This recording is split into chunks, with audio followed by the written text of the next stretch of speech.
Whenever we hear the word Independence Day, there are few things that come to mind. 15th of August, Britishers, freedom fighters who laid down their lives for us to experience the freedom that we experience today. Each one of us, we have our set of experiences in dealing with people, situations. Intelligently, all of us, rather most of us, connect the dots of these experiences, and we very strongly believe that a set of people will react in a certain way, that given a situation, this is the only result possible. We start believing that, and brick by brick, we build a huge monument. And I'll tell you why I call this a monument.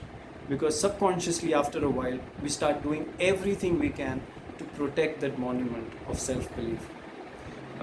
It can be as destructive, because in one of those, in that monument, resides one powerful element called self-doubt. Right from childhood, whenever people have attempted certain things, they've either succeeded or not done well, they've made another attempt. There are people who would have come up to them, or situations built in a way which have made things difficult. We start believing that this cannot be done by them. Self-doubt.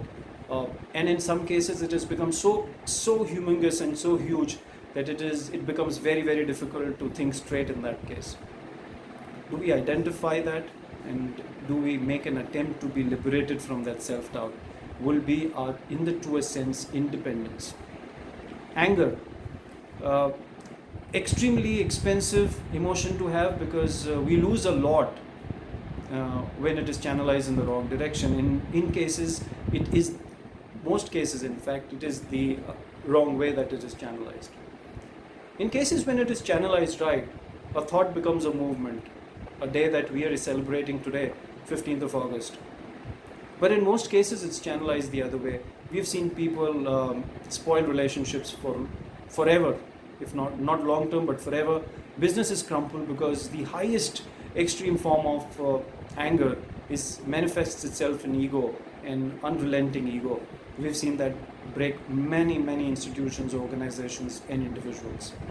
Do we accept that and make an attempt to liberate ourselves from anger? Do we, at that moment of truth, when we lose anger in a destructive manner, are able to hold back and ensure that we seek independence from that? Over these many years, we've met across a lot of people who are very different than us. Different in speaking the language we speak, difference in behaviors, difference in understanding lives. They're different. But it becomes extremely difficult at times to accept differences. We usually tend to judge individuals and people, situations. A particular person coming from a specific background, I don't think he or she can do this. A person with a specific orientation, I guess something's not right, something's wrong. We do this all the time, and unfortunately we do this subconsciously. It's become a part of our being. Do we realize that?